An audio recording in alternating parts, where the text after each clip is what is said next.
오직 예수님, 할렐루야. 예수님의 십자가와 재림 믿음으로만 구원받습니다. 믿음에는 없습니다. 하나님의 말씀 정보, 예수님의 생명, 성령님의 기, 에너지, 삼위일체 하나님께 찬양과 경배와 영광을 세세토록 돌립니다. 아멘. 삼위일체로 성경과 신학과 이 세상 모든 것들을 융합하라. 제 좌우명이죠. 연구의 핵심이죠. 그러기 위해서는 가족 부대를 바꾸라. 그리고 아시아 한국 신학을 정립하라. 좋습니다. 에드워드가 그토록 강조했던 신학자가 되라. 신학자가 되라. 멋있잖아요. 과학자가 되라. 설계자가 되라. 그리고 신학자가 되라. 과학자가 되라. 전도자가 되라. 이것이 21세기 회복의 지름길이다. 교회가 너무도 수준이 낮습니다. 이제는 최고의 하나님의 지식으로, 지식의 진리의 통 속에 교회가 들어가야 된다. 이렇게 생각합니다. 다 같이 삼위일체 찬양 드리겠습니다.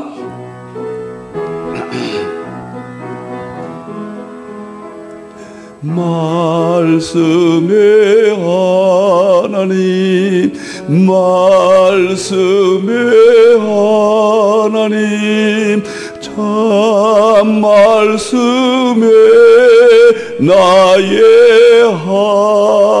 하나님, 생명의 예수님, 생명의 예수님, 참 생명의 나의 예수님,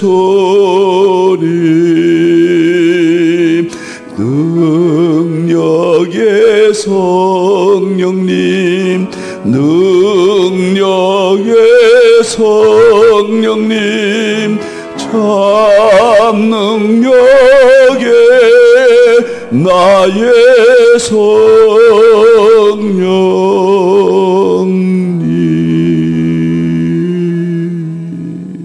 삼일체밖에 없습니다.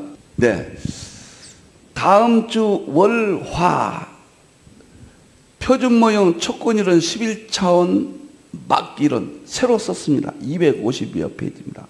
기가 막힙니다. 과거에는 100페이지 좀 넘어서 너무 얇고 자료가 부족했는데 어마어마한 책입니다. 이것이 이제 1월달부터 8월달까지 3일원 과학자가 되라. 마지막이 양자역학 이후에 표준 모형, 와인버그가 1979년도에 노벨상을 받았죠. 이것이 우주의 본질이 뭐냐? 우리는 우주의 본질이 뭐예요? 하나님이 삼위일체라고 하잖아요. 만물 속에 하나님의 능력과 신성이 뭐냐? 과학적으로는 바로 이거예요. 이게 핵심입니다. 표준 모형 노벨상 받은 거예요. 과학적으로는 만물 속에 들어있는 하나님의 능력과 신성입니다. 어떻게 삼위일체론에 연결되는지 설명하겠습니다. 다음 월요일날, 화요일날입니다. 이틀 동안입니다. 그 다음에 촉근이론 1984년 그린과 슈워츠가 발표를 했죠. 이것은 입증할 수 없어요. 파동의 세계니까. 끈, 엽기 38장에 끈을 가지고 창조했다고 그랬잖아요. 너무너무 놀랍잖아요. 엽기 38장에 기초로 마물을, 그 기초가 입자들이거든요. 입자 가지고 도량법, 이것은 끈 가지고 도량법. 충격적인 것은 엽기 38장과 양자역학의 핵심들이 최종적인 이론이거든요. 100% 똑같아요. 양자역학 안 하면 안 됩니다. 너무너무 놀라워요. 11차 차원 망이론은 이제 표준 모형 촉근이론 마지막 세 번째죠. 1995년도에 위튼이 지금 살아있습니다. 위튼이 통일장, 촉근이론 5가지 끈을 하나로 통일장했습니다. 이게 왜 중요하냐면은 이제 과학적으로는 만물의 본질을 다 드러냈습니다.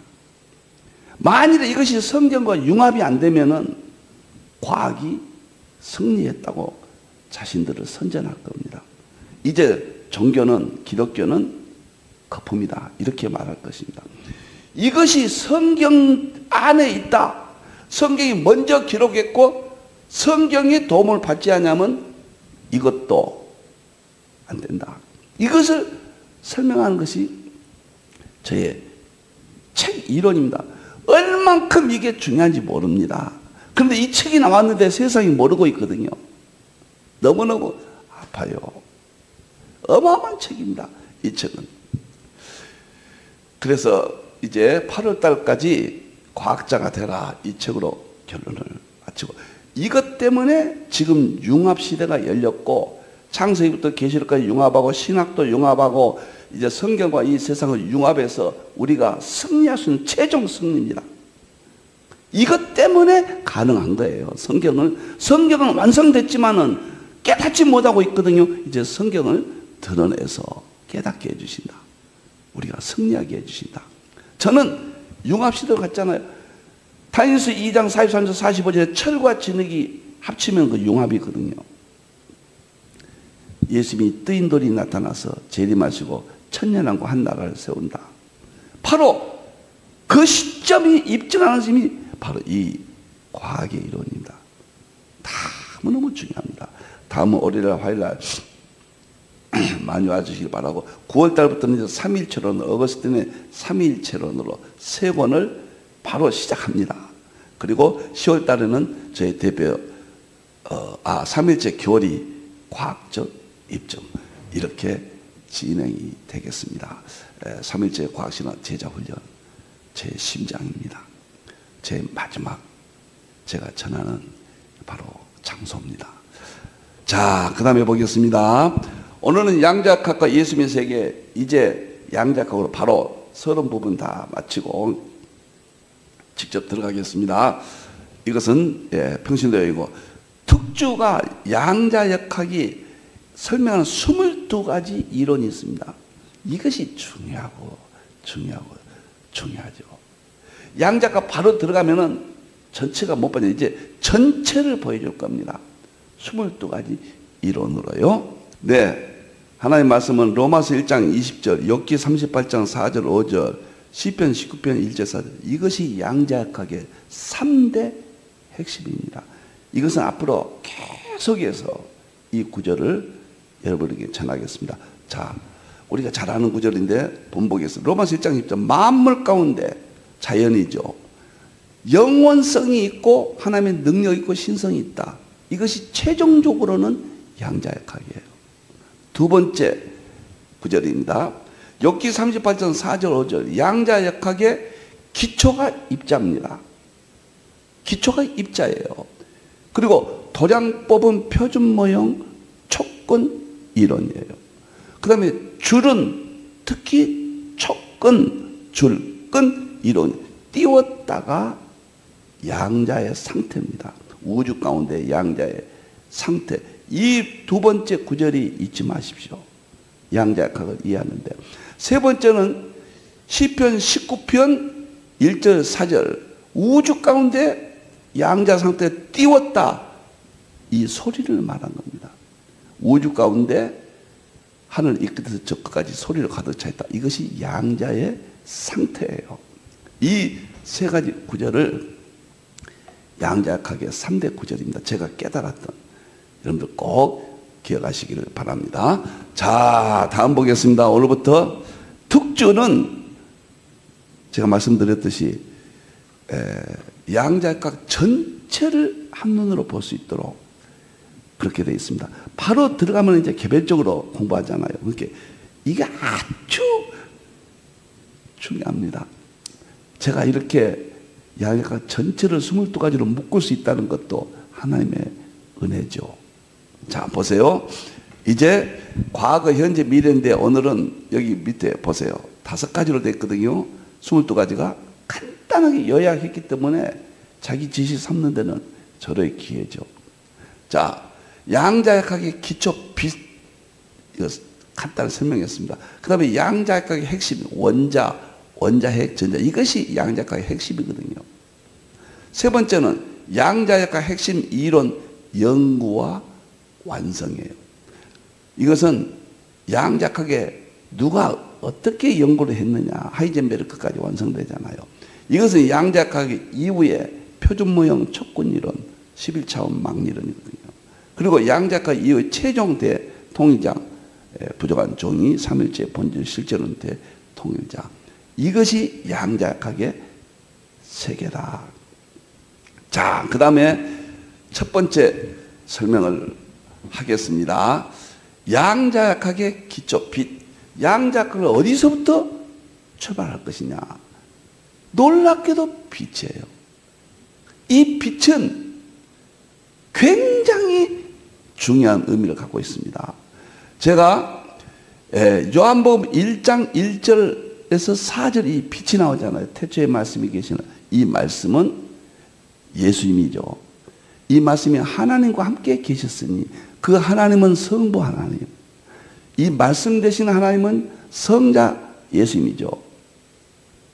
계시니라. 그런데 이 말씀은 생명이라 그랬어요. 생명. 이 생명으로 만물이 지어지지 아니한 것이 하나도 없다. 예수님의 생명으로 만물이 창조되었다. 그런데 예수님의 생명은 특별계시 세계이기 때문에 우리가 이해가 안 돼요. 이해하기 위해서 만물 가운데 이 생명은 빛이라, 빛을 만물 가운데 예수님께서 창조하시면서 주입을 해놨어요.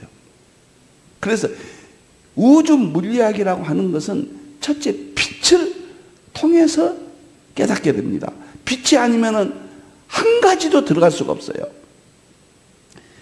EBS에서요, 교육방송이죠. EBS에서 빛의 물리학이 아주 책을 발간했습니다. 거기서 방영도 특집으로 했거든요.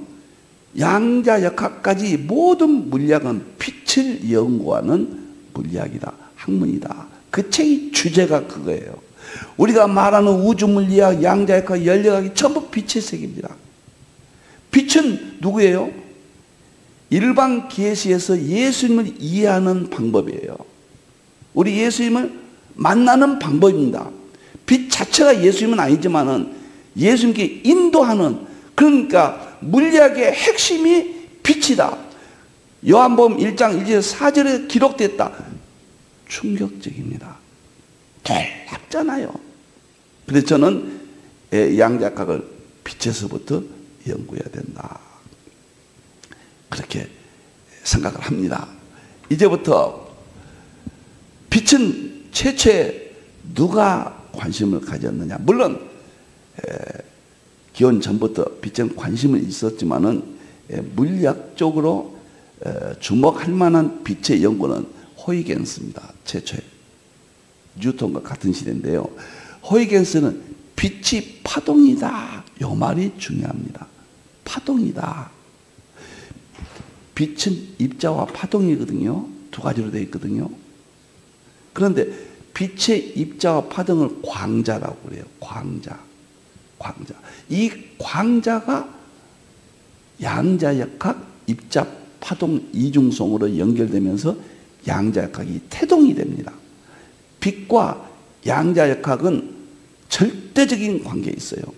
그런데 첫째 빛에 대해서 밝힌 사람이 호이겐스가 파동이다. 파동은 예수님의 진동의 세계죠. 히브리서 12장에 보면 예수님이 창조하신 세계는 진동한다고 그랬잖아요.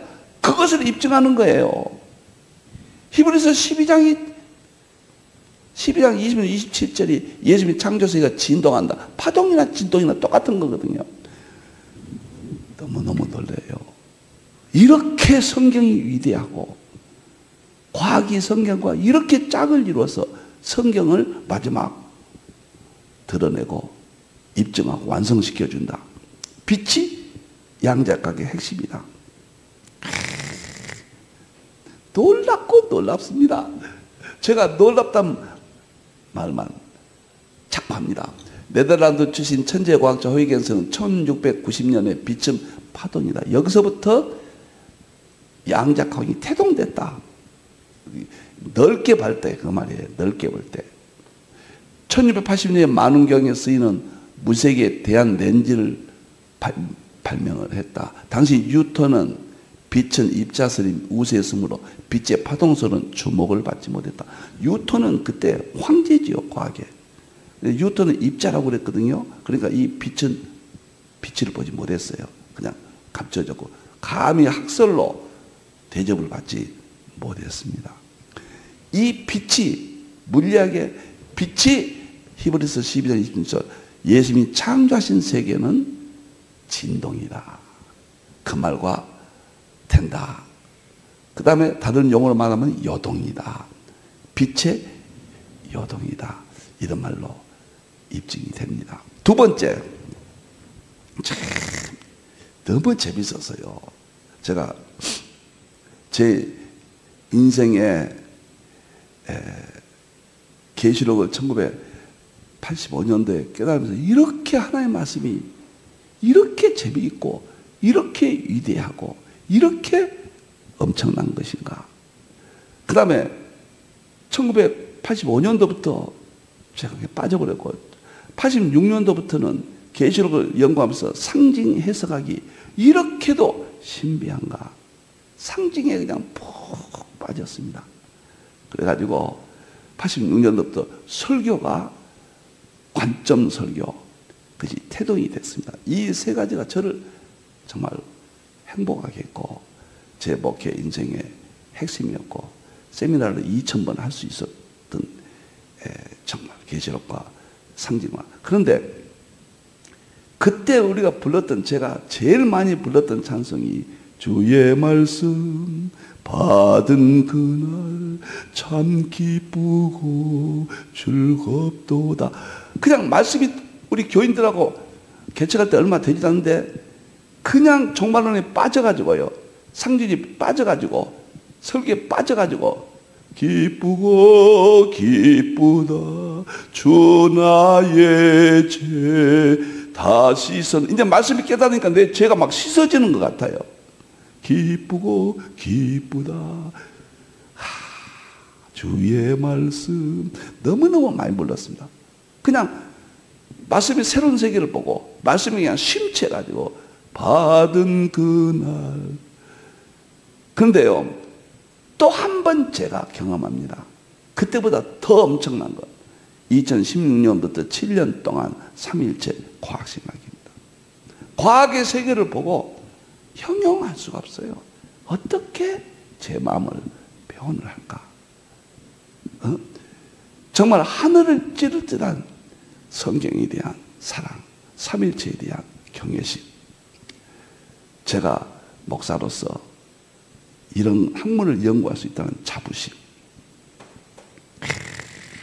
기쁘고 기쁘다 주 나의 죄 다 씻었네. 너무 좋았습니다. 네. 이제 세 번째 인물을 보겠습니다. 두 번째 인물은 뉴턴입니다. 오늘 이제 간대까지 갈게요. 양 작가가 제대로 한번 공부하시기 바랍니다. 매일 아침에 빠지지 마시고요. 이거 안 하시면 안 돼요, 여러분들. 이제 장님이 됩니다. 지식의 장님. 뉴턴은 빛이 입자라고 했습니다. 빛은 입자와 파동인데 이것이 만물의 본질이고 예수님의 인성과 신성이에요. 입자라고 하는 예수님의 인성을 드러냅니다. 파동은 예수님의 신성을 설명하기 위해서 성령님이 열어주신 거예요. 이게 성령님이 열어주신 겁니다.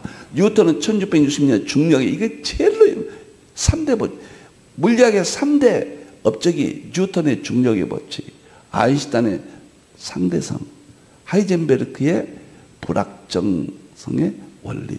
이 세 가지 축이, 3대 축이 오늘날 물리학을 형성했거든요. 이때 뉴턴이 발표하고 1680년 그 유명한 과학 이론, 지금도 교과서에 관하죠. 프론티키아. 자연의 수학적 설명입니다. 이것이. 자연을 수학으로 설명한 것이고 1704년에 광학이, 이것이 빛의 연구입니다. 최초의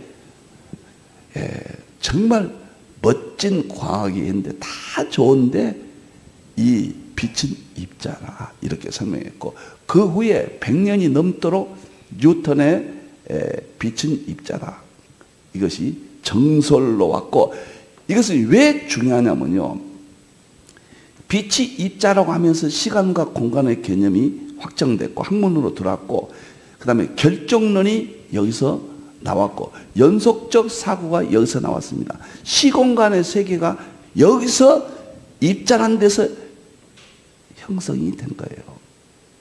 그래서 양자역학이 나오기까지 우리의 정신세계, 지식의 세계를 주도했던 것이 빛이에요. 27세 때 1669년 캠브리지 대학 교수가 되었고, 수학자로 신앙인으로 과학의 아버지라 일컬을 정도로 위대한 업적을 남겼다. 그의 권위로 인해 빛은 입자이다. 100여 년간 이상 주도했다. 예수님의 인성을 설명하기 위해서 뉴턴을 하나님이 사용하신 거예요. 참 놀랍습니다. 계시록에 대한 해석집은 또 내놓았어요. 계시록에 대해서 엄청나게 많은 분량. 뉴턴은요, 신학적 책을 과학책보다 더 많이 발간했습니다. 물론 오늘날 같은 많은 차이가 있지만 여성 혐오증이 있어서 평생 동안 독신으로 살았다. 과학자로서 최초의 왕이 부럽지 않는 부를 누렸고 명예를 누렸습니다. 최신부 장관도 했거든요. 요한복음 1장 3절에서 빛이 예수님 인성을 설명하는데 결정적인 출발점이 되었다. 그 다음에 세 번째 인물은 토마스 영입니다. 토마스 영은 누구냐? 이제 뉴턴 이후에 100여 년이 쭉 지나갔습니다. 빛은 입자다. 이것이 제가 이야기했죠. 정신세계 또는 모든 지식의 세계를 주도한 결정론. 그리고 시공간의 세계 개념이, 시간적, 공간적 개념이 여기서 확고하게 우리의 사상을 지배했고, 성경이 문자적, 문법적 해석이 정설이라는 칼빈의 해석하기 여기에 기인한 겁니다. 여기와 짝이 맞아요. 칼빈은 물론 그 전에 사람이지만은 칼빈은 시간적, 공간적, 문자적, 역사적 거기에 주안점으로 주석을 썼잖아요. 그것이 과학적으로 뉴턴에 의해서 정신세계 중심 사상이 되었다. 그 다음에 인물이 누구냐면은 토마스 영이에요. 이 사람은 다시 빛이 파동이다. 자, 영국의 물리학자, 의사, 언어학자, 고고학자, 천재였습니다. 이 사람도. 에너지라는 용어를 처음으로 제안을 했습니다. 이때사 1800년대에서 에너지라는 용어가 나왔고, 그전에는 힘, 기운, 운동, 능력, 권세 이런 것이 성령님의 대신하는 용어였는데, 이제 에너지가 나와서 에너지는 힘, 능력 똑같은 말이에요. 성경의 에너지란 말이 히브리서 4장 10절 한 군데만 나오고, 그것도 에너지라고 직접적으로 안 나오고, 에너지의 어원의 근본이 에너르게스, 헬라어로 나오죠. 여기서 나옵니다. 근데 이 토마스 영은 왜 중요하냐면, 이중 슬릿이라는 실험으로 빛이 파동성을 발견해서 파동이 나옵니다. 예수님의 신성을 설명하는 데는 바로 빛의 이중성, 입자 파동인데, 이중 슬릿이 절대적인 권위를 갖습니다. 관찰자가 있는데 전자를 보내봐요. 두 구멍을 통해 전자를 보내는데, 관찰자가 있으면은 입자 형태가 나타납니다. 입자. 그런데 관찰자가 없으면 파동의 형태로 나타납니다. 이 물질세계의 현상입니다. 이 세상 만물의 법, 사람도 나무도 흙도 돌도 이 세계예요. 그러니까 지금까지 뉴턴에서 입자라고만 생각했는데, 다시 빛은 파동이다. 파동설이 이중 슬릿에 의해서 확정이 되어버렸습니다. 그 후로 입자는 또 사라집니다. 참, 과거는요, 성경을 입증하는 신학의 시녀예요. 그건 좋게 말하면 일반 계시죠. 물론 일반 계시. 하나님의 창조 세계예요. 그러나 하나님 없는 과학이 아무리 큰 소리 쳐도 학문적으로만 볼 때는 신학의 시녀입니다. 참, 과학이 없으면 어떻게 있을까요? 지금 신학도 교회도 희망이 없잖아요. 뭐 대안이 없어요. 아무리 십자가 이야기도 듣지 않고 아무리 믿음을 강조해도 그냥 다 무너지잖아요. 대안이 없어요. 다시 십자가를 믿음을 일으키는 방법은 과학 하나밖에 없습니다. 보여주고 입증이니까요. 실험의 입증이잖아요. 이렇게 빛이 여기서 토마스 영에서 마지막 빛이 결론을 낸 사람이 아인슈타인. 오늘 여기까지만 하겠습니다. 아인슈타인까지만.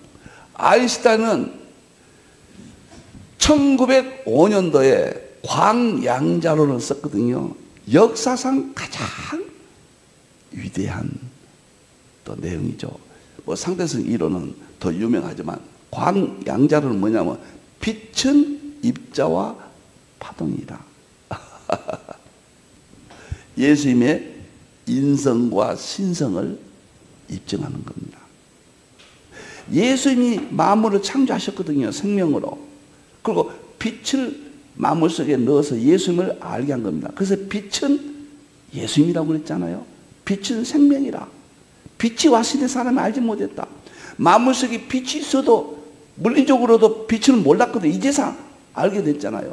예수님 오셔도 몰랐잖아요. 유대인들은. 그 후에 알게 됐잖아요. 구조가 동일하죠. 다 신비합니다.